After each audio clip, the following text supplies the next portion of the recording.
It's time for Pod of the Dead.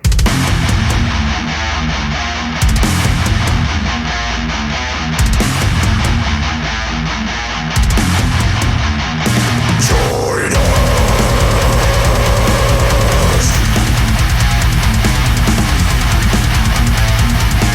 Up and everything.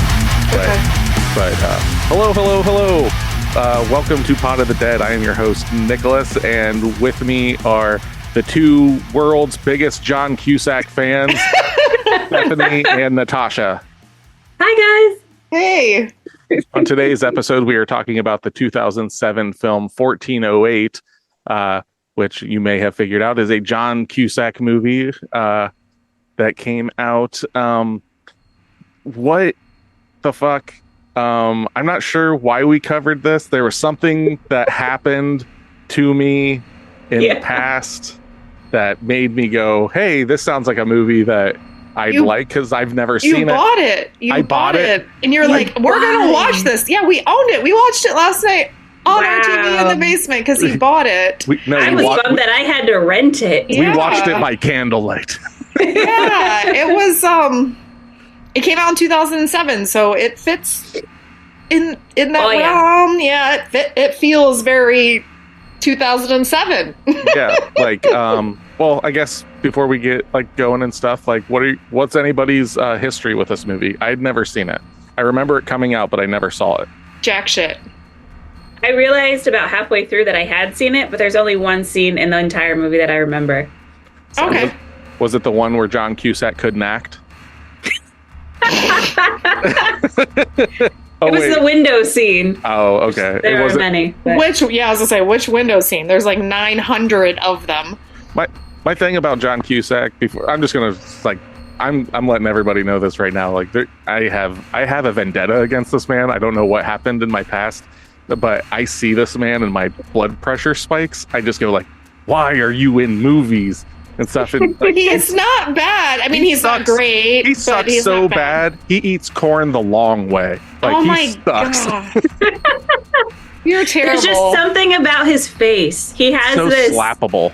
He has this face of like, I'm trying to be serious, and it just comes across as comical. Yeah, in everything. We're not even talking specifically about this movie. Just everything. Everything I've seen him in.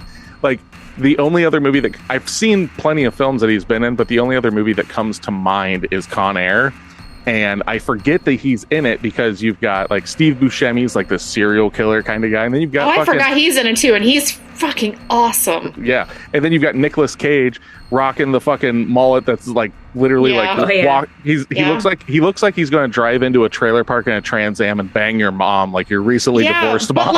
But for whatever reason, when I was growing up, I used to think he was the hottest dude in that movie, and I do not know why. I don't know if it was like the flowing locks with the receding hairline, or the criminal background. I don't know, something about clothes. The bad boy vibe. I don't know, but the chicken grease stained tank top. Fucking wind blowing through his like receding hairline. Oh, you know what, ladies? That does it for young Steph. Apparently, yeah. I mean, everybody get out of the room.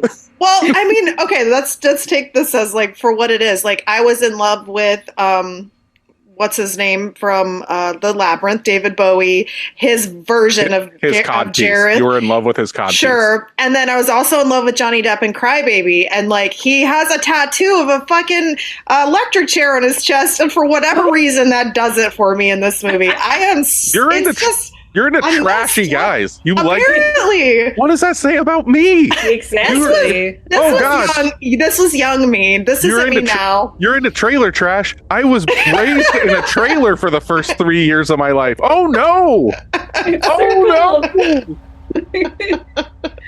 You can get the man out of the trailer park, but you can't get the trailer park out of the man. Whatever. You're ridiculous. Where's my bush light? Oh my god. All right. So we're talking about John Cusack here and his movie 1408 that has Samuel L. Jackson in it, but it's got Nick Fury pre eye patch. Yeah, he's in it sparingly, like, but the parts that he's in are actually the good parts, and it's about. You don't think so? Not all the parts with him in it. Except for the ending. That was the only part. Talk about the Indian in the cupboard part with him. I love that. Yeah. I actually love that. The Samuel L. Jackson in the mini fridge. There was something like, finally, we're breaking up the monotony here With some of the worst CGI. Exactly. Oh my god! I love that. Like, at Only least because of put its stuff weirdness. in the fridge when you're doing the other angle. It's followed by my favorite scene though that John Cusack has ever done. Him fucking just beating the ever living fuck out of the inside of a mini fridge. Just going like, Yeah. Yeah, that was the best scene though. I mean, not maybe the Samuel Jackson part, but the end, that part, he actually acted well in that scene beating up a refrigerator. So. All right, before we get really Just go ham on the fridge. Those are Yeah. And he's not even like throwing fists. His hands are just in a refrigerator, Shaking the just fuck shaking. out of it. Where are my beer nuts? Yeah. But okay, boy. Tasha, do you want to tell us what 1408's about, Yeah. Sure do. other than the fever dream that is John Cusack's career? Yeah. Yeah. It's a 2007 American psychological horror film based on Stephen King's 1999 short story of the same name. It stars John Cusack, as we've mentioned, and Samuel L. Jackson, and it's directed by Michael Hafstrom and released in the United States on June 22nd, 2007. It follows Mike Enslin, an author who investigates allegedly haunted locations. Enslin receives an ominous warning not to enter the titular room of 1408 in the fictional New York City hotel, the Dolphin. Although skeptical of the paranormal, he soon is trapped in the room where he experiences bizarre and frightful events. Yep. Yeah. That pretty much sums it See, up. all of that stuff, does. all of that stuff sounds fucking awesome. It sounds like it's right. Well, for me, it sounds like Yeah. it's right up my fucking alley and stuff. And that's why I ended up buying it like months ago, because I was listening to some podcasts. They were talking about it and everything. And I was like, I don't like John Cusack, but like, maybe this is the one. Maybe this is the movie. And it was a movie. All right. It was definitely that. Yep. I'll stick to his romantic comedies or his romantic movies because I don't mind him in those because the women that are paired with him are actually really good actresses. But no. And this is one of those movies we can't really be like, what's your favorite actor and actress? Because there's like literally two people basically that are all you're kind of really having in this. Unless you're like, hey, my favorite guy is the maintenance man because he was the most entertaining. Yeah. just flick the mercury I'm not thing. going in. Yep. Yeah. Dumbass white people and your white people problems. Yeah, exactly. But So- I mean, yeah. So this movie came out in 2007. What do you believe its budget was? And this was by a large production house. It came out from MGM. So Okay. I'm going to go with, you said budget, so I'm going to go with 20 million. It's probably more than that because of all the CG, but we'll see. I was thinking 11 million. okay, it's 25 million. Oh, damn. They did do a lot. There is a lot of CG in this movie. The CG in this movie fucking sucks, in my opinion. Yeah. The practical effects though are cool. Like Yeah. I think I like all the stuff that they do with this room. Like, not going to give spoilers away and stuff, but like the changing of the room, that's all real. Like they did all of it. That's not fucking post-production stuff. So I thought that was cool. We watched this with Wesley last night, and he really liked it, and it made him jump a couple times.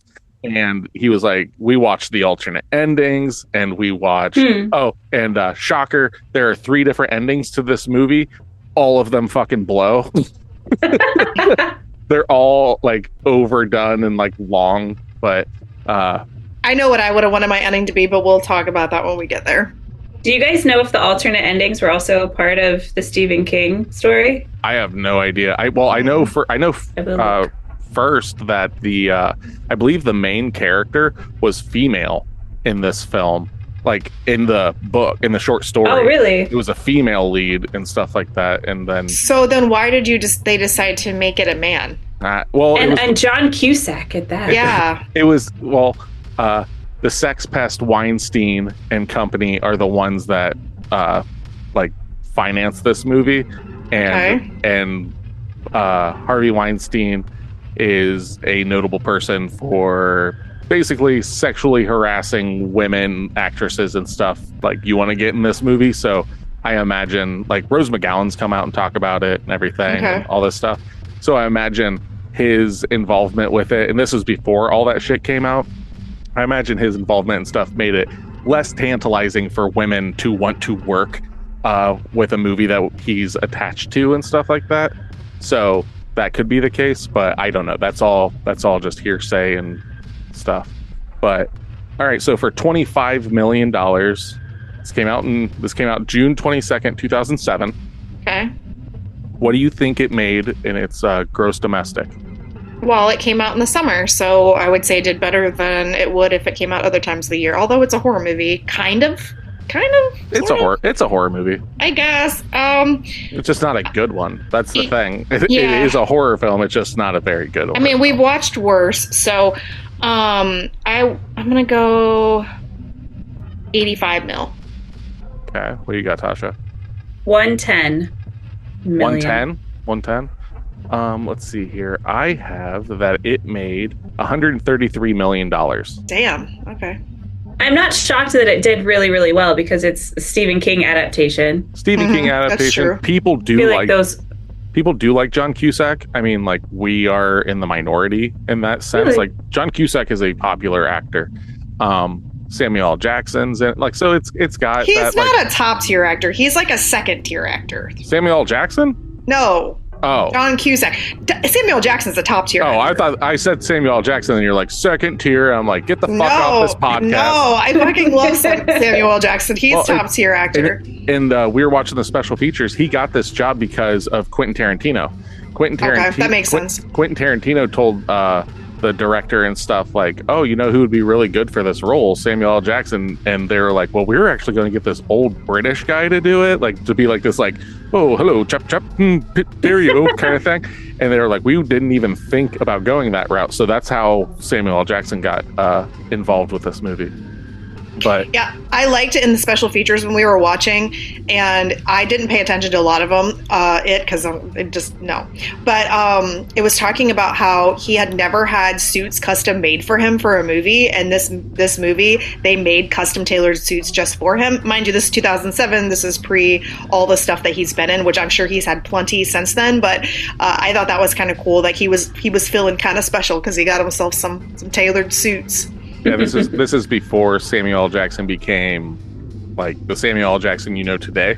He'd been around in movies like from the 80s. He was in Shaft and stuff. Like he was popular, but just not like he is now. Yeah, right.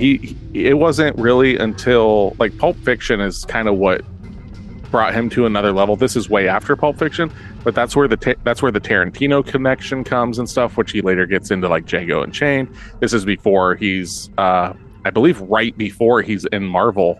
I think stuff, so. Because I think the Marvel stuff doesn't start happening until maybe the next year and stuff. Maybe year or two. Yeah. Yeah. So, but 2007 in horror, to kind of give you a picture, as it were, of like what was coming out. Well, before we get into that, sorry.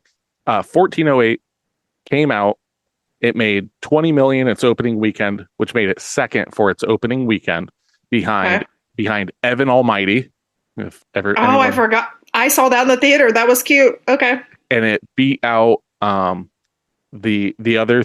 I've got like the top 5 movies for that weekend. The 3 that it beat out was Fantastic Four, Rise of the Silver Surfer, Ocean's 13, and Knocked Up. Okay. Which they were in like their second week, so those just came out the previous week, and then those came out. Okay. But so 2007 in horror is actually a pretty interesting year in horror. Like you're starting to see where the torture porn kind of stuff has already been coming out and everything. So it's not like the year that Saw came out or anything. But so in 2007. Paranormal Activity. The first one? Yep, the first Paranormal Activity. Trick or Treat. Yay! Saw 4. Okay. Grindhouse, which was Planet Terror and Death Proof. Yeah. Hostel 2. Inside, which is a French horror film that's fucking insane. The Mist. 30 Days of Night. Dead Silence. And the Rob Zombie Halloween remake. They had a lot of gruesome movies that came out that year, like Saw and all of that's a gruesome year. Well, that's what I'm saying is like we are in the time of torture porn. Like it wasn't the start of it because like that was like 2003, 2004. Well, wasn't Grindhouse like that too? I haven't seen those, but those weren't. No, Grindhouse. It sounds really gross and stuff like that, but Grindhouse is just about Grindhouse films, which are like low budget schlocky stuff. Planet Terror's like if I remember correctly, it's been a long time. It's like zombies on a planet and like just over the top machine gun kind of fights. And then Death Proof is Kurt Russell is a stunt driver and he's in a car that he can't die in, and he's just wrecking shop on people, like killing. Well, all I remember is seeing a picture of Rose McGowan with a machine gun on her leg. That's the only thing I can pull from any of the references for these movies, and they're remakes, right? Because I thought they made something similar to that in the 70s. No, there were the Grindhouse films, which was just like remakes from like the 70s. No, Grindhouse was no different than saying it's a drive-in movie. Going to a Grindhouse was a certain style of cinema that showed low budget horror and action and exploitation films. Okay. So this was Robert Rodriguez made Planet Terror and oh my God, we just named Quentin Tarantino. Yeah, Quentin Tarantino made Death Proof. Yeah. So Grindhouse itself was a double feature that was released, and then it also had like fake trailers in between the films and stuff like that. And that's where you get the movie Machete with Danny Trejo. Yeah, with Danny Trejo. Dang. And then the new Thanksgiving movie by Eli Roth, who did Hostel and stuff. The original fake trailer for that came from that. So those kind of are like Grindhouse like offshoots in a way. But yeah, so that's 2007 in horror to kind of give you. It's a year. So this definitely doesn't fit that bill. Like what's coming out and stuff is very, I would say, for the most part, I don't want to say that they're very mean movies, but very nihilistic films. And this one doesn't really do that. Like Paranormal Activity is kind of ghosty. I mean, it is, but like this, it's all about ghosts. Yeah, but like this one kind of goes the same route, but it's doing the same. There's just a lot of stuff, but it's not doing the same as Paranormal Activity because that's like found footage kind of stuff. But like this one's just like it's glitzy and Hollywood and all this, and it's because of that stuff that I'm not crazy about the movie. There's a lot of like direction, like ways that it's shot that I just do not like and everything. It's interesting that Paranormal Activity came out the same year because as the movie ended, I was comparing 1408 to Paranormal Activity as far as like the ghost canon of horror movies. So it's cool that they came out. I think this one definitely fell short in comparison to Paranormal Activity. Shocker. This might be shock. I've seen a shit ton of fucking horror films. I've never seen a single Paranormal Activity. I hadn't until Drew. He showed it to me, and it's the first one is like going in that it's found footage since I watched it like last year, but or like you know what I'm trying to say. But it had a lot of really good jump scares in it. Well, like the crazy thing is to like kind of give you a little comparison. So you liked Paranormal Activity more than you liked 1408. So Paranormal Activity was made for $15,000. Not shocking. Yeah, it is the largest profited movie ever made. Okay. It was made for 15,000, and I could do like a really quick search and stuff, but let's see, it ended up making its box office was $194.2 million. Well, they had something similar like that. Cool. The Blair Witch Project in like in the 90s kind of hit like that too. Yep. Mm-hmm. So we're not covering Paranormal Activity today. We'll cover it sometime this year probably. But yeah, it has a higher budget for its post-production because the post-production was like, the like ads and stuff like that. And that's where people got excited for that film and everything because you saw this. It was one of those ones where they showed the theater people watching the film. Yeah, I remember that. Their reactions. So that's where all their money went with that film. So they put their money into marketing and they created a product for a cheap amount. And then they showed that, hey, as long as it's entertaining enough, you can make a shit ton of money. Yeah. So 1408, $25 million. It made $133 million. Paranormal Activity, $15,000. They made $190 some million. It's crazy. And then that's also had a bajillion extras after that. So they've just had sequels and all that. Yeah, there's like 5 or 6 of them. Yeah. Right. But okay, throw up our spoiler warning here in a minute. Before we get into all of that and stuff, this is a movie club. So we are going to start getting into the weeds of this film, and we'll be in spoiler territory and stuff. If you have not seen 1408 and we haven't scared you away from it, it's not a horrible film. It's not a horrible film. I am actually kind of shocked that none of us liked it to an extent. It wasn't the worst, trust me. No. And our son thought it was great. So take that. So I mean, but the last like 5-10 minutes of this episode, we'll be telling you what we're going to watch for next week for homework. So without any further ado, we are going to go into the room of 1408.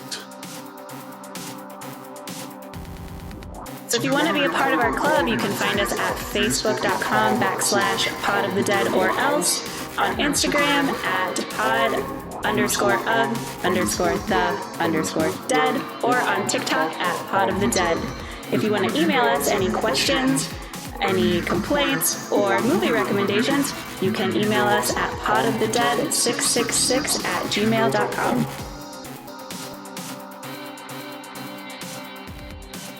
All right. review time. Yep. Let's see here.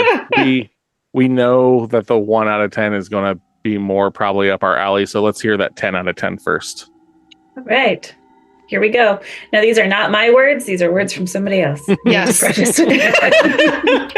Because we start off with, this is the best scary movie I've ever seen. We're gonna put that in quotes, and that's gonna be Pot of the Dead. Natasha says 14 is the scariest movie she's ever seen. Oh, God. Oh, man. Was this written by a 10-year-old? I have no idea. Could be. Maybe. The simplicity of the premise helps it avoid any of the traps other movies fall into when they try to explain the supernatural events. Samuel L. Jackson has a line that sums up the beauty of this movie quite well. It's something like, I didn't say anything about phantoms. It's an evil fucking room. That's it. That's the premise. True. That's true. The guy who doesn't believe in spooks, to use the Tin Man's phrase, goes into an evil fucking room, and the evil fucking room messes with his head. There isn't a reliance on gore or phobias. This movie is universally scary. Here we go. John Cusack is phenomenal. No, he's not. No, he's fucking not. He makes you forget that it's supposed to be boring to watch one guy in one room for a full hour. He didn't. I was continuously going, man, I'm kind of bored watching John Cusack in his fucking room. Right. Every second of the deterioration of his sanity is captivating. No. As the movie approaches the finish, I thought about all the possible endings that would ruin the movie. It toyed with each one of them before settling on the ultimately satisfying conclusion, perhaps poking fun at the trite endings of so many other promising horror flicks. The movie came out of nowhere and amazed me. Oh my God. This must be... put that down. Yeah, I'm going to just throw that in the trash. Yeah, no. Like the fact that the person, whatever. Yeah, not me. The fact that you, Natasha, said that it toyed with all of these different endings, I thought like it was going to say, and like it toyed with all these shitty endings, and it decided to do all of them at once. It was just the fucking ugh. There were so many times I was like, "Oh, are we done now?" Yeah. And nope, we weren't. We still had more to go. I will give this movie the first 2/3 of being somewhat interesting, but like that, even then, like, so John Cusack was not the original person that was supposed to be the lead in this movie. Who do you guys think the original lead that was attached to play this role was? and it would have been amazing. Is there any similarity to John Cusack at all, aside from being a male actor? Age-wise, like they came out like in the same era and stuff. Their build is similar. Keanu Reeves. Yep, Keanu Reeves. Really? Good job, Tasha. Oh yeah, he would have been. He's amazing at anything, so I'd watch anything that he's in. Yeah, I would have preferred him. Oh fuck yeah, he would have been great in this movie. And then, yeah, like I don't understand how you go from Keanu Reeves to John Cusack. I don't get it. But this might make a little more sense though. Like it doesn't, but like, you know, bear with me here. John Cusack said in a Variety interview that his process for getting into the mindset of how to be this guy, like his performance and stuff, was he referenced taking LSD and basing much of his performance on how he felt and behaved while tripping. Okay. Oh, okay. John Cusack's like, all right, I gotta be a little crazy. Better drop acid and see God. Yeah. Okay.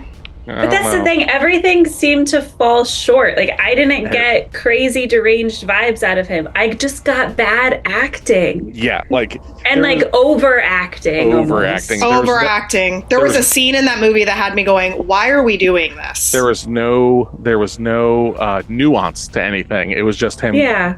Him being like the jaded author, you know, which I liked him as the jaded author. I thought, but he wasn't edgy enough. Like I expected, if you're going to be this guy that goes and sleeps in horror houses and that's your job and you write books about it and you're jaded, like you're going to have an edgier vibe, and like because that's what you're trying to produce, right? You would think so, because even Stephen King has an edgier vibe. No, he doesn't. He's the writer of this than John Cusack in this movie, and yes, he does. He totally does. No, yes, he totally does. Stephen King is a recovering coke addict that just is like really chill. Like he's not like edgy.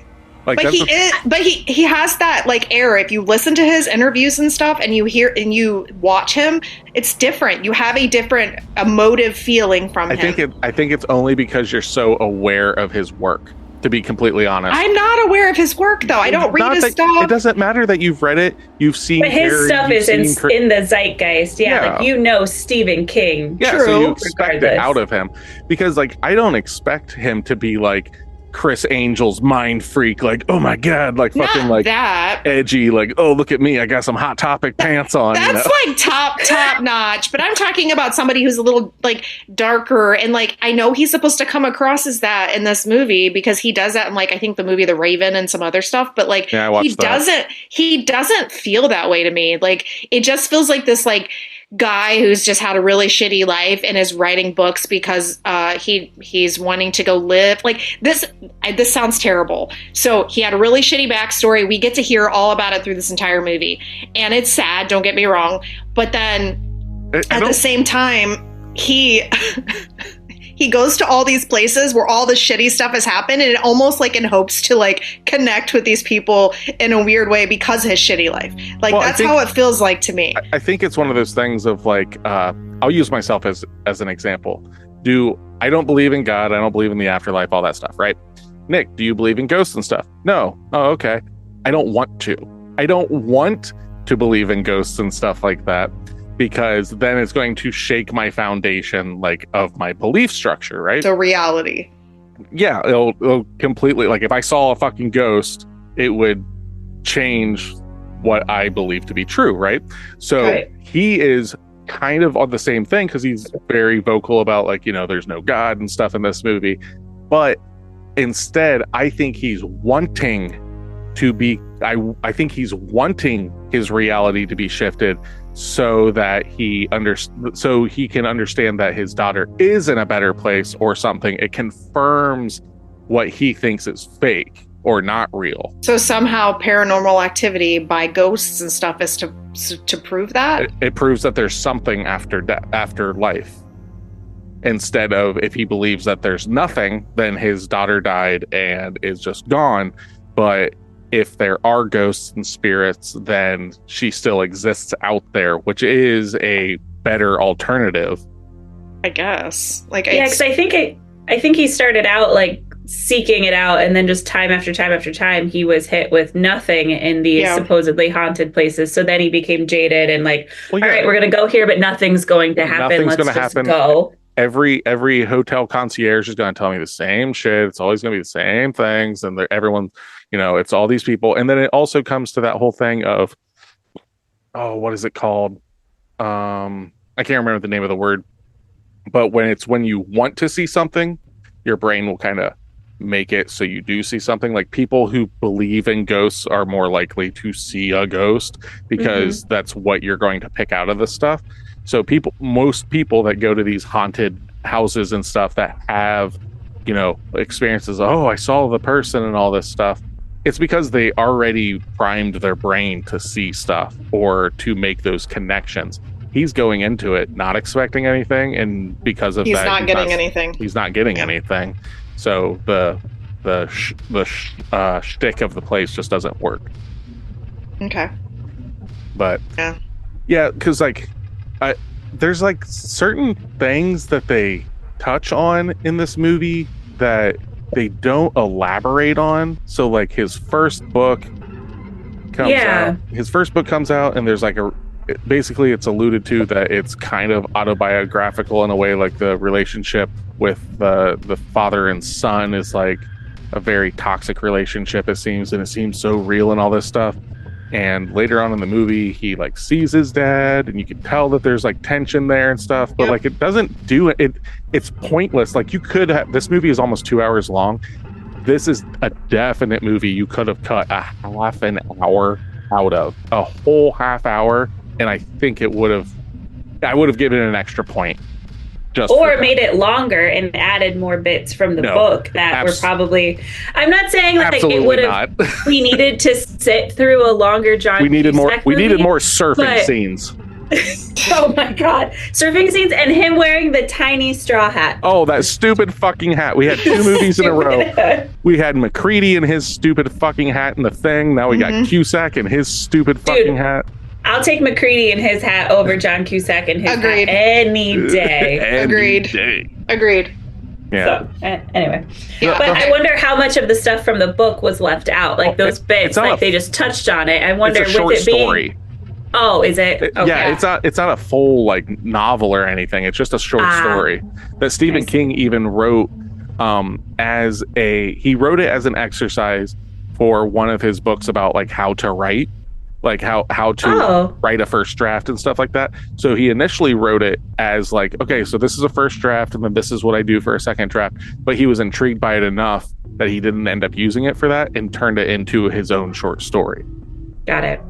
Yeah, and that's probably why our main character is an author. So. Well, there's so many authors in Stephen King's works. I mean, The Secret Window, The Shining. Like it's a trope it's a common thing. Stephen King is just writing about his own trauma as a married man or a recently divorced man or a father or a coke-addled author. Like it's always, and I keep saying coke-addled, but that was him in the 80s and like late 70s. And if you want to see him on coke and just getting free reign on anything, just watch the movie Maximum Overdrive. It's the only movie that he ever directed, and he wrote it, and it is a fucking fever dream of a movie where semi-trucks are killing people. Yeah. Well, here's the thing. Like, I was actually talking to our daughter Noelle about this the other day. So all the girls are reading books right now, and one of them is reading one about somebody who writes books or is writing a first draft of a book. And I said, you're going to find this it's a very common trope or a very common career in books, is especially in romance, and then obviously in Stephen King's, and I'm sure in plenty of others, is that the author's then writing about authors because it's relatable for them. So that's a very common thing in books and movies that are then adaptations from books. So I think that that's just something you run into regularly. It's easier not to fake because you have experience. Like writing a book from a policeman's perspective, and you're not a cop, takes a lot more research and interviewing those people and stuff like that to really get in that headspace. So it's not saying it's cheap or cheating or anything like that, but it is just way easier to write something that you can pull from your own life. Yeah, I think then you can just change things however you want. And it's also interesting to the person usually that's a reader who's not an author, and they get interested in that piece as well. So I actually just released a book this week that the main character is an author. So I can't say anything. Like, I have books that do that. So like, it is a thing sometimes. And so this one's kind of like that too. But we need to get to our 1-star review here. Oh God, yeah, Jesus Christ. We forgot, I know. So it's like we all are just banging this away and like, fuck this movie. But this person, I haven't read this review yet. I always go into these blind, and they're usually entertaining, as we all know. Oh God, she's blind. How will she read it? I didn't send it to you in Braille. Oh my God, stop it. Okay, so 1 out of 10. The best part of this movie was the 5 minutes I took to prepare my popcorn. That's the starting. Love it. Okay. What little plot there is plays out like something from a 5th grade essay, a poor one at that. Kind of fair. If you believe me, it's as though the ending just can't come soon enough. During the 10-part conclusion, I wondered if perhaps it was I that was stuck in room 1408, destined to watch this overcooked tripe until the end of my days. I felt like that when he's like, I was out of the room. I was just like, God, fucking end. I was done with the movie. Yeah. Put your popcorn back in the cupboard, switch off the lights in your entertainment room, warm up your favorite reading sofa, and tell your friends that movie night has been canceled. Unless you're in the business of disappointment, you do not want to watch this. Oh, I am so in the business of disappointment. I am actually extremely impressed by this review. I'm just going to tell you. The only thing that can come from sitting down in front of this steaming pile of feces is the potentially attractive nurse you may meet at the emergency ward as you explain to your medical insurance representatives that slitting your wrists was the only viable alternative to watching the show through to its mind-numbing, skull-crushing Sunday night before school, skin on fire, homework not done. Wish it were still the holidays end. Boom! Wow! Mic drop. I thought I didn't like this movie. Holy shit. Yeah, no shit. He's gonna slit his wrist and meet some hottie at the fucking ER. Jesus. Oh my God. Hold on, I gotta clean my glasses. They fogged up from laughing. That was so good. That was good. Woo! Wow. He is very passionate. This movie broke up his parents' marriage. Something. Oh, Jesus Christ. I mean, he's not wrong. Like, the ending is like this big drawn out thing, and you're like, are we there yet? Are we there yet? Nope, right. We're not there yet. And then my least favorite part of it is like there's this crumbling in his arms. I'm not gonna say what it is because we haven't got to necessarily talking about it yet. But and I was just like, are we really doing this? Like, in this movie, we're going to these depths of just shock and awe factor for an unnecessary. It just wasn't It wasn't warranted. It seemed cheap because that's most of the things in this that are supposed to be emotionally taxing and draining on him are not earned. Like the relationship with his father and the passing of his child and all this kind of stuff. Yes, they are sad on paper, but his fucking shitty overacting and stuff and the scoring behind it is just cheesy as fuck.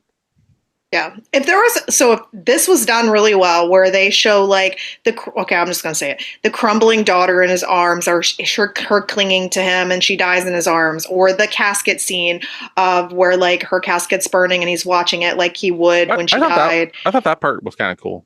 I think that was more effective than the crumbling. I think the crumbling was just so overly dramatic. Yeah, well, it's not that, like, I felt like it was just in poor taste. Like, you're already beating the story up with his daughter dying, and you're using her as literally the catalyst of the entire movie as to his, like, what he's doing and why he lives his life and why he abandoned his wife and, like, all these things. And I understand all of that. I get it. But it was just cheap punches again. You could have found some other way to portray this a little bit differently, because I didn't cry. Like, if you're going to put me in these emotional like turmoil, I'm usually the easiest person to make cry, and I didn't cry one time. I don't think that's a fault in the story. I think that's a fault in the acting and the direction. Yeah, I agree. Because, like, if you really think about it, if this room is evil and it's trying to push you to suicide, is the sense, like, that is what this movie is about, is this evil force, this evil room, whatever, however you want to look at it, that is going to fuck with you to the point where you jump out a window, slit your own throat, and try to suture it back up. Like, all that kind of stuff. Or like, hang yourself. That's what it's working on with him. And it just wants you to kill yourself. Okay? Yeah. Like, that's the thing. Of course, it's going to target whatever is the most grief-stricken part of your life, which is going to be that, and it's going to fucking throw it in your face repeatedly. Now, if done properly, that would fucking be super dark, super depressing. The biggest problem with this is, well, first off, John Cusack's acting, and I know we've been harping on it, but I don't think his acting chops can do becoming completely psychologically broken. Like, he's saying that he went and took acid to get into the mindset of what it's like to be psychologically broken, when that's not what this movie entails. It's not being like, whoa, this is crazy. It's you are being drugged below rock bottom consistently in this film. All of your shortcomings and mistakes and all this stuff are being put on blast at you, and like, that is like so much. Like, Keanu Reeves in this role would have done better. He would not have been the best actor, though. I don't think of him. I don't think of him to do that. No. So when I think of somebody who can break down and really like emote, like, and I know this is going to sound great, there's two people that come to mind, and I could be wrong, but maybe it's just because I like them. I think Johnny Depp would do really well because he's a very good, like, submersive actor. I don't know if his look is necessarily the best look for this, but I think his acting is on par with it. And then I also think, and I don't know why this came to mind when you guys were like, well, who would it be? And then this was pre him being popular, but Tom Hiddleston, I don't know what it is about him, but I think he could really get into that, like, depressive, like, and it's because I've seen him act like that a little bit in some movies, but I would say that those two would do far better. I have two actors. I was leaning toward, I also have two actors. One, I think Jared Leto, because I've seen him in a completely fucking I knew Nick was gonna say that. I knew Nick too, so I had it ready to just I agree with Tasha. He's get his my so-called life ass out of here. But I'm pulling that purely from Requiem for a Dream, where he was completely broken, and that movie evokes a lot of emotion from the viewer. So him, and then once again, it's not during his time, but Aaron Paul is another one. I don't know if I knew who that is. Let me look at it. Oh, from Breaking Bad? Yeah. Okay. Jesse from Breaking Bad. Oh, okay. I've seen him in he is a phenomenal actor, and he's able to I could too. That just broken down, sad, like sadder than sad, falling apart, sad puppy type of I can see that one. Role. Yeah. My two, one would actually be in the time. It would be a huge shift, but I don't know why this is the actor that comes to mind, but I would love to have seen this movie made at this time. Different director, don't know who I'd have direct it, but Denzel Washington playing the role, because he has such a wide scope of acting, and I've seen. Are you pulling from John Q? Is that what we're doing? Yeah. John Q, like, where he's dealing with his child and stuff. Yeah. And like, his rage and stuff can, like, be like way up there, like Man on Fire and stuff like that. Like, is he also in the Book of Eli? Yeah, like, that's one of my favorite I could movies. see him. Yeah, 2007. Yeah, fucking put Denzel Washington in this. It would have been fucking great. I would have loved to have seen him do that. And then my second one would be fucking Hulk Hogan. Just be like, listen here, brother. This room isn't big enough for both of us, Jack. Now I'm going to tell you, dude, that I'm going to be in here. They're the Hulkamaniacs, and we're going to run wild all over this room. Now you listen here, room 1408. I'm going to bring all these Hulkamaniacs in here, and there's not a damn thing you can do about it. No, if you're gonna do that, you should you picked the wrong one. No, That's beautiful. Hogan. That's beautiful. Always Hulk Hogan. Anytime that I see a movie that I don't like the actor in it, I, for like the longest time recently, wow, that's redundant. But I just been like, anytime someone could just like fill it with dude, brother, and Jack and just like change the movie as that. It's like, no, listen here, Frodo, dude. We're going to take this ring, man, and we're going to take it to Mount Doom, dude. All right, dude. All right, here we go. I can't carry that ring, but I can carry you, brother. Like, see, I'm thinking like Randy Savage here instead. Oh yeah, there you go. That's just better. That's just something about it. Yeah. Now He's listen here, 1408. Yeah. He would fit better for me for this movie. I just want Hulk Hogan just coming in there, like literally opening the door, ripping his shirt off, and just cutting an hour-long promo on the room, just like to the point where the room just pushes him out the window, pushes him out in the hallway. It's like in the hallway. Yeah, someone else not deal dealing with this. Yeah, that would have been fucking great. Ridiculousness. But yeah, that's basically for the rest of this. Anytime that I'm using John Cusack, I am going to be thinking of Hulk Hogan. Yeah. So so like when his daughter comes up, it's like, "Daddy, I love you," and like she crumbles. He's like, "Let me hold you, brother. Let me hold you with these 24-inch pythons, brother." You're ridiculous. Okay, so did we have any favorite scenes of this movie? I mean, it starts out him beating up a refrigerator. Yeah, I mean, that was him turning a fucking refrigerator into a fucking just the inside of a two-handed Muppet, just fucking going like he's not punching, he's just waving his hands to and fro, just jamming it all over the place, screaming nonsense. I think he did a good job at that, though. Like, I felt like that was the most. Could. I think that was the most entertaining This doesn't part. take talent. Well, I'll do it right now, brother. Well, listen here, brother. I'm gonna get these beer nuts, brother. If I had to pick a favorite, like the one part that I did like was when he woke up in the hospital bed and he wasn't in New York. That was the first time. Yeah, the first time he woke up. That part, I liked it. Okay. If I had to pick, it would be that little twist. Like where he is this? We're talking about the part fake, where he the fake wake up. Okay. The fake wake up. The first wake up when like the picture engulfs him in water. Yeah. And then he's back on the beach. And that's when I thought the movie was ending. I did too. Like, it was all a dream. Okay, we can move on now. And then it just kept going. I would have hated, like, I didn't like this movie. I would have hated this movie if that was how it ended. I liked the fact that the receptionist kept calling. I liked that, like, all right, well, are you ready to check out? Or like that part was she got darker and darker as the movie went. Yeah, I like how it like referred to suicide as what was it? Express check. Yeah, express checkout. And then it just keeps like basically dropping nooses in room to room to room, stuff like that. I liked that like 1970s kind of vibe on the phone where like how she was talking and then how that was like really ominous actually like in reality. So I liked that like style. I agree. Realistically, I don't have a favorite scene. Like, I mean, there's like little things that I liked, but there's no scenes. Like him beating the fuck out of a refrigerator.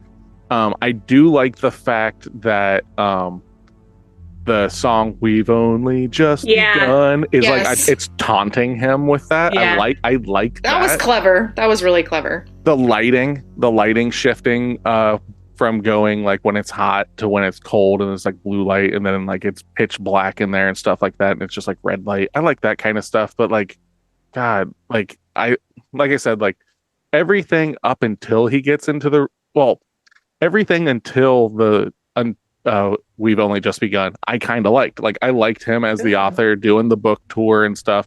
Cut out the surfing scene, didn't need that. Nope. But like him, they did need that because they were using that as a reference later on in the movie that they were then drawing back to. So that was the only reason why they drew out way too long.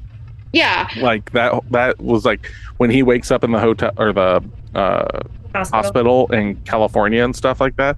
I was already like kind of 2 steps ahead. I was like, oh, he's not out of the room. This isn't how it's fucking ending. I was like, and if it does end, this movie fucking blows goats. But it just like kept going. And kept going and kept going. I was like, Jesus fucking Christ. Like we already like I'm speaking for myself. It's like, we already fucking know you're going to be like, oh, we're still in the fucking room. And then, so I was already past that point. So when it got to the payoff of it, I was just like, yep. Okay, yeah, I knew. See, I was hoping we weren't. Like, this was my alternate ending that I was really hoping for, was like, and I have this with a lot of movies we watch for whatever reason, but when he wakes up, and then he wakes up in California in the hospital, and then he goes through the steps and he's like reliving what he'd already done, and he remembers being in the room. I was thinking that, and hoping, fingers crossed, that he was, he got hurt surfing, and so he was basically dreaming all of this, but he had tapped into another part, because when people have like near-death experiences, they can see certain things or experience certain things, and that is where he was like tapping in with his daughter, and it kind of worked in with his work, so then it created this weird room for him, and then he was fighting his own demons in his head, not in reality, and so then we were now seeing the product of that. And I would have loved the movie to end that way, just because it would have been like, oh, that was a unique take, instead of just literally doing the thing that everybody knew it was going to do. Yeah, like, my problem with that is that in the 90s, I think it was like 1990, there's a movie called Jacob's Ladder. Yeah. That does that kind of thing to an extent, and it's fucking phenomenal. So, like, the idea of it's like, oh, it's not reality, it's all this shit and everything. Like, Tim Robbins is in that, and it's a really fucking good movie.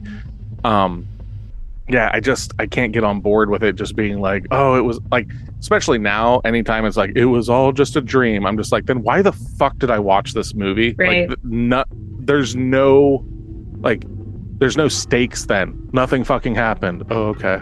Fucking waste of my fucking time. But there's no stakes anyway. It's a movie. Shut up. That's not what I'm talking about. I'm saying stakes for the fucking characters. Like, if nothing fucking happened, then it's nothing fucking happened. It's like, oh, okay. Like, but there's always that little inkling of, but did it really happen? Well, like, it messes with that idea of perception. Well, and one specific, like, okay, so the conversation Steph and I had last night about this was, she was like, well, I haven't seen a lot of stuff that's done that, where it's all a dream and everything. There's one specific story that's been doing it for fucking ever, and it's Charles Dickens' Christmas Carol. That is all a dream, and he learns the lesson and stuff like that. So, like, that's what I'm saying. It's like, that shit's fucking been happening forever, and it's not a novel new thing. So, like, in that, it works, and it's a moral, like, story and everything. But, like, this, I've never taken that as it being necessarily fully a dream. He believes it's a dream, but we as the viewer doesn't necessarily take it that way. At the very end, he wakes up and he's just, I'm not gonna get it. It's all a dream. It's him having a little bit too much mustard. That is his perception. Yeah, it's right though, because no, it's not, because I don't agree with that. No, I don't. I actually believe the opposite. You think that ghosts are real in that movie? I do. Yes, I believe that's the whole point of it, and that his perception is that he was dreaming, and that because he doesn't, because then if, just like you were talking about, outside the scope of your reality, you would then have to believe that these things exist, and he doesn't want to do that. It's the embodiment of stress and guilt. That's what I think it is. But that's his perception, but my perception is not that of the movie. Cool. Oh, I'm right, you're wrong. Next. So, favorite character would have to be Samuel L. Jackson. Likewise. I guess. Because there's like 4 characters. Dead daughter. Wife. Oh, wait, hold on. Tony Shalhoub. We got Monk Also in this don't like movie. him. Oh, yeah, we do. No. You didn't like him? I'm not a fan of him in general. Oh, okay. So there's that. But he's okay. Like, he played his part that was necessary. I think most of these characters just had like their filler parts that were necessary, and then you have Mr. Samuel L. Jackson, who added to, I actually, when I was telling Nick this last night, I'm kind of sad that he didn't have more parts in this movie, because I expected him to have a little bit bigger of a play in it, and he didn't. And like, that's what I was looking forward to the most, because I really like him as an actor. And unfortunately that didn't pan out. So it was a movie. We watched it. I will not watch it again. No. And there wasn't a lot of favorite parts, like, and the weird ghosty things jumping out the windows. Oh, they looked fucking horrible. They looked really fucking bad. Weird. Like, I know it was intentional, like artistically digitized, like to make it look like almost like an old movie, but it didn't translate. And then it would like fizzle out. It did not, because that wasn't the theme of this movie. It wasn't. They just, no. I liked, let's see here. Things that I did like about the movie. I liked it when he climbed out the window and went to go to another window, and that's the only scene that I remembered from the movie the first time I watched it, was that part. Yeah. Okay. I like the fact that like the room is like sweltering hot, and then it gets to the point where it's literally ice covered and everything. True. And it like he even mentions like talking about the circles of hell. And talking about the ninth circle of hell being a place where no heat, no light can make it. Like that's where Lucifer's wings are trapped in ice and all this stuff.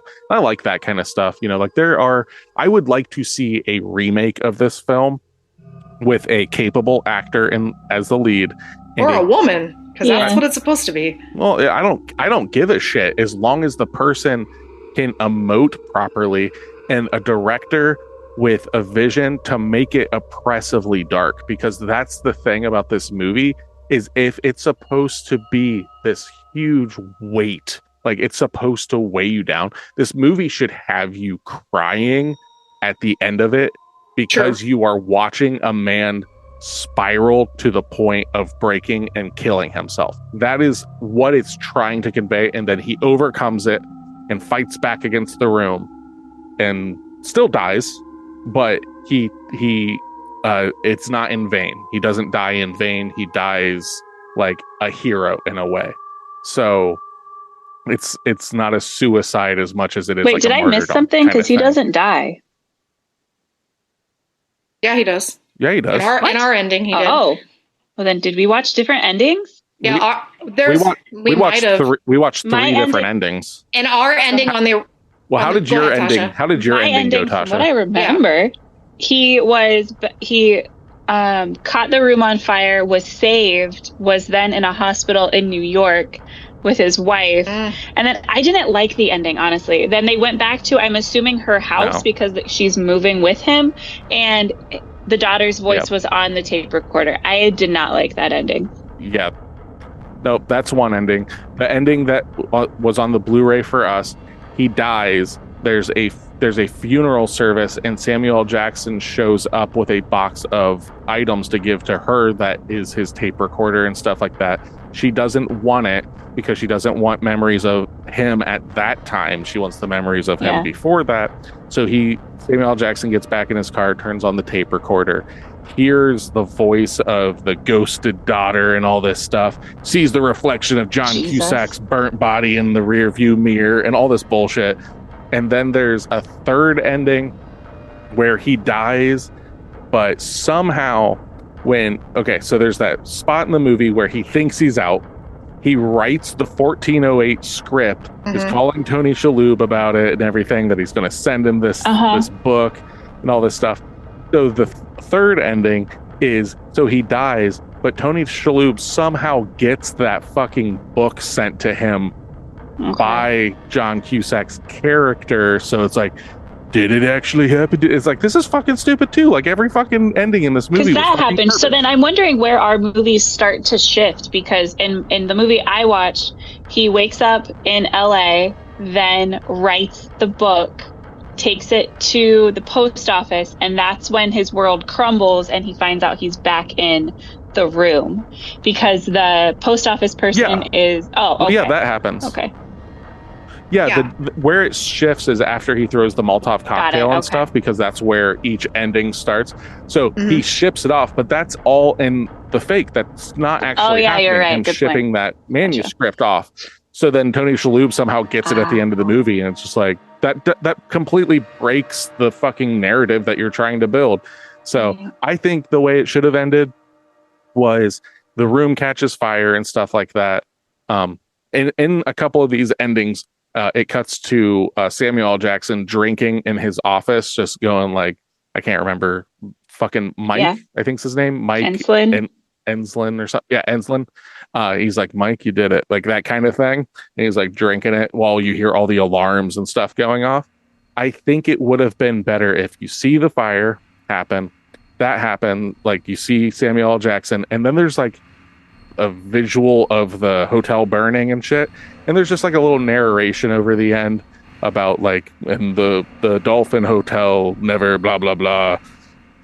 Roll credits instead of like every single one of them. It's like after that scene, still like 15 minutes of bullshit that doesn't fucking matter, and it doesn't. And that's how you can really tell that it's a book adaptation, is that it always has a nicely, especially in Stephen King, it has like this wrapped up couple scenes where everything's just like packaged away and then you can end it. I think that's from big budget stuff where they show it to test audiences, and test audiences go, well, I didn't like that it ended sad, and I didn't like that it did this, and it's like, this whole fucking movie should be sad. Like, are you telling me that like Schindler's List should end with a fucking Tinker Tape Parade and like fucking like woohoo yay? It's like, no, this is a oppressively dark, sad movie. I would have not every film needs to end. I would have liked it if it either cut at the phone call about like, you have two options, you can either, you know, live this hour over and over or kill yourself. I would have been happy if it ended there, and then you kind of got to decide whether or not in your head, or that the room won. Like, and then the room just goes on and it ends as this ominous, like, 1408 still exists. It's still there. But, yeah, they could have done, like, with a better director, better everything. This movie was better. Except for Samuel L. Jackson. They could have made multiple 1408s. Right. This could have been a fucking franchise. Like, you could just, like, they could have done it like Silent Hill, where it's not the horror of the monster or the people or whatever, it's the area. This place is fucking hell, and different people are going to come in here, and because this place plays with you, you're going to get a completely different story every time. You could like, it could have like that. Actually, that's why I wanted to watch this. I do remember that, because the when they were talking about it and stuff like that, they didn't spoil it or anything, but somebody compared it to, like, they're like talking about The Room, and they're comparing it to Silent Hill 4, The Room, where someone is stuck in a room and they're only able to get out through like these like holes in the wall that take them to separate locations, and it's like this like broken reality thing. So I was like, that would be fucking cool. Maybe this is dope, and I was so sorely mistaken. Yeah. So all that being said, you girls, you guys want to get out of here and give our own personal reviews after we've just done some horrible things to this movie, and I don't have a review to give. I'm just gonna give a star rating because I've already said what I needed to say. Yeah, I'm not gonna. Yeah, that sounds about good. That sounds about right. Yeah, I'll give a little bit of a review like that. Okay, I'm gonna give this movie a 3. 3? It's a 3 star. It's not. I would not rewatch it. Anything over a 5, I would rewatch most of the time, and this is not it. So it's better than some of the movies we've watched, but definitely isn't good. I was also going to give it a 3. I personally, it's funny that you said that you liked everything leading up to The Room, but I thought everything leading up to The Room was the worst part of the movie because mainly John Cusack and his trying to be apathetic and trying to be hard and like brash, and it just didn't read well. The only good part, like I said, was kind of what I've already mentioned. So yeah, we're doing a solid 3. Not a fan. Yep. Well, I'll give a little bit of a review. I think this movie would have been way better if I was in this movie, brother. And if you think so, you go subscribe to Pod of the Dead, brother, and listen here, Jack. If you want some more Hulk Hogan and some of your movies and stuff, you just let me know, brother, because I'll be in I'll just be in any movie that you want me to be in, brother. But if this was a Hulk Hogan joint, Jack, and I were in it, this would be 10 out of 10. They would have made 500 of these movies, and you'd be talking about me like you talk about Dwayne The Rock Johnson. But anyway, with this, I would give this movie like a 4 out of 5, dude. I think this movie's like a 4 out of 5, 4.5. I mean, not 4 out of 5. Who knows? I don't know what's going on. All right, I'm out of here, brother. Hulk Hogan just came out of here out of nowhere. Yeah, he sure did. Just been all over this, just running wild. Hulkamania is running wild all over Pod of the Dead for some fucking reason. Bye, Hulk Hogan. See you later. I don't know, but he's Bye, Hulk Hogan. Enjoy being a horrible person. Bye. That gives us a 10.5 out of 30. What's that scored for us there, Tasha? Got like a 33. Yeah, 10 out of 30 would be a 1 out of, yep. So well, it's higher. It's a 10.5. Yeah, still gonna be like a 33 something or 34. Yeah, Nick, look at you and your math skills. Wow. 35. Good job, honey. 35. Yeah, 35%. I will say we didn't ask this question. I stayed up for this entire fucking movie. We were joking about that last night, and I was like, "Is she gonna sleep?" What is wrong, Tasha? This movie you stayed awake for, but the other ones you're sleeping for? She was angry. She's like, she was just angry at the movie. Why the fuck am I watching this? Maybe her New Year's resolution is like stay awake for movies, and she's done it for all the ones for this year. So maybe that's the new trend. That is true. New year, new me. Gonna stay awake for movies. Yeah. More John Cusack. More John Cusack is what I'm hearing. Please don't. All right. So that gives us 35%. That means you more than likely won't like this movie. But but IMDb did. But yeah, I think what did it get? Like a 6 point something? I think it was a 7 something. But let me look. I feel like there is an audience for this movie, and if you're wanting horror, you're not going to get it. If you're wanting emotion, you're not going to get it. But if you want if you're wanting a movie, you're not going to get it. But like you said, Wes liked it. So if you're like an entry level wanting to dabble in a psychological thriller, possibly. Yeah. Like if you this is definitely a Sunday afternoon film that would get played on TNT or TBS, and I could see Mom being like, it was pretty good. And just like, there are definitely much better, like twisty, messing with your mind type alternate perception movies out there. I can think of many. Oh, fuck yeah. Just right now. Mm-hmm. IMDb rates this with 290,000 ratings at a 6.8 out of 10. See, and that's just no, absolutely not. Fuck that. Fuck this. Like this is the only real reviews you need are from Pod of the Dead. We're gonna give it to you from 3 different angles. That's true. We all don't like the same kind of movies. We're gonna definitely give it a fair chance. And if we don't like it, we're gonna let you know why. And that's that. Today's episode is we've always got one. Last year was fucking Buffy. That year and The Exorcist. Not even though Buffy was so much lower. This is our bar now. This is our bar for 2024, baby. We gotta see what we can do, Jack. We gotta see what we can do, brother. He's coming back. You're making us watch foreign films in February. So. Yeah.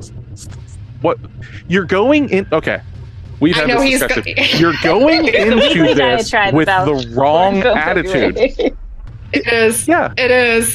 You're going into it expecting not to like it, and I am. And because of that, you're not going to like it. You have to go into it with an open mind. The reason foreign films, especially in horror, work so well is specifically because American films follow the same tropes because of their culture. Foreign films follow different tropes because their culture is different. So you will be surprised by the twists and turns of these movies because they won't be a Hollywood film. They won't be like, oh, well, I've seen Halloween a million times, so I wanted to make another knockoff kind of thing. These films are going to be different in that sense. They're going to touch on things that you're familiar with. There's going to be like a zombie film and like some ghost kind of stuff, but prime example is the way North America looks at ghosts and the way Japan looks at ghosts are vastly different. And if you haven't watched a true Japanese horror film, not an American remake, but a true Japanese horror film, and their depiction of that, it's completely different. So I'm not opposed to watching them. I'm just very leery of them because the movies that I have watched that are foreign, a couple of them I've liked and a couple of them I haven't liked. So I don't have it's not that I'm not open-minded to it. It's just, it's going to be an entire month of just having to try to enjoy this and read movies. And I'm just glad that you're not, at least that from what we've talked about, they're not going to be dubbed. They're just going to be subtitled. Well, they should. We've talked about. They should be able to go either way. Okay, because like I am totally fine reading. I just don't like dubbing. So yeah, I hate dubbing. I go back and forth. If the dubbing is good, I can do it. Otherwise, it's really hard for me to get into a dubbed movie. I guess it's kind of the same with reading. A dubbed horror film works if the dubbing's good, because most of the time it's just like, oh my god. But I'd rather just read it. Like that's like the voice acting of the actual actors and stuff. Right, I agree with that. So there's something for me when I watch stuff like that when you get to hear the foreign languages, it adds an appeal to the movie itself specifically because you're getting the movie and its actual language. Yeah. So I like that better than just reading what they're saying than having some weird American speaking over them and doing a terrible accent half the time. Like one of my favorite movies is a dragon movie that's on Prime and it's Russian. And I don't even know if it's even has writing on the bottom. You just like, it's almost like silent. You just watch it and it's just amazing. So yeah, I think you will be pleasantly surprised with, I'm not going to tell you the names of the movies, but I'll give you the countries of origin from these films. We're gonna go to Spain. We're gonna go to South Korea. We're gonna go to Japan, and we're gonna go to France. So no Mexico? Nope, no Mexico this time. Nope. Okay. We'll end up seeing like Mexican horror films more often than you will see of these. And these are like, I think for the most part, these are films that I think you guys will like. For it. Like I specifically, there are certain films, like I was talking to Courtney that like when we were doing our Gaiden episode and stuff, I was like, there are specific films that quote unquote we should cover, but I am not going to put you girls through it because we talked about that. Yeah, there's like a movie called Audition. Yeah. So I love Audition, but that is a long movie and it is a dry movie until it is a wet movie. Okay. A wet movie. That's nice. Okay, so what are we watching next week? Next week we are watching this is actually a fan submitted movie. This is our first one. Tasha, who submitted this? This is from a listener named Chris Hanshu, and he wanted us to watch and review 13 Ghosts. So we'll be watching 13 Ghosts for tomorrow. I've never seen this movie. Oh wow! Really? Okay, yeah, wow. This is in that era where like I just didn't like. I still really don't. But I don't like big budget, quote unquote, like your MGM, like this movie that we just watched. I don't like them coming from big studio houses and stuff like that, so I tend to not watch them. So this was one. I remember liking this one when I was younger. Me too. And I actually watched part of it recently, so I've seen clips of it and stuff. Like I know that fucking Stu from Scream's in it and shit like that. Matthew Lillard. Yeah, Matthew Lillard's in it. Tony Shalhoub's in it again. We got 2 back-to-back Shalhoubs. Tony Shalhoub January. We got it's the Shalhoub cast. Well, it falls in line like when The House on Haunted Hill came out, and then I like that one. And then there was another one. I can't remember the title of that one. The Haunting. The Haunting, yeah. And then this one. They all came out around the exact same time. And that was the time in the 90s, and I was like really into horror, and I watched all the good stuff, and like that was the 3 movies I really liked. I love The Haunting. I would really like to rewatch that sometime. I really like The House on Haunted Hill. It's a little cheesy now, but I love it for its cheese. It is. And the 13 Ghosts hits the same way. Okay. But it's of the time, but it's really entertaining. And I watched bits and pieces of it recently. I think it was on Netflix. I don't know if it still is. And I'm really excited to watch it again. So that's good submission, listener. Yeah. Who is this again? Chris. His name's Chris Hanshu. Chris. Good job, All right, Chris. Shout out to Chris. Yay! all right, Chris. You better not fucking mess this up for me. All right. It's nice when we get to put Nick through a movie he hasn't seen. So usually it doesn't go the greatest. I can't think of a time that we put him through something he has really liked yet. I didn't hate Oculus. Yeah, but that's fair. probably the only one, realistically, because like you didn't. You I hated fucking hated Bird Box. Yeah, Yeah. I have made that very well known. You didn't like Hush. Yeah, I don't like Hush. No, And I just don't like his. I don't think either of you liked Hush. So it wasn't the worst movie, but it wasn't. We all know Mike Flanagan's the king of Tasha Netflix. movies. Yeah, and telling us what's going to happen next without telling us. Yeah. It's Tasha's senpai. She's like, oh, senpai, give me more movies. That's okay. We all got to like what we got to like. So yeah. All right. For Pod of the Dead, I am Nicholas. I'm Stephanie. And I'm Natasha. Come back and listen to us, or else.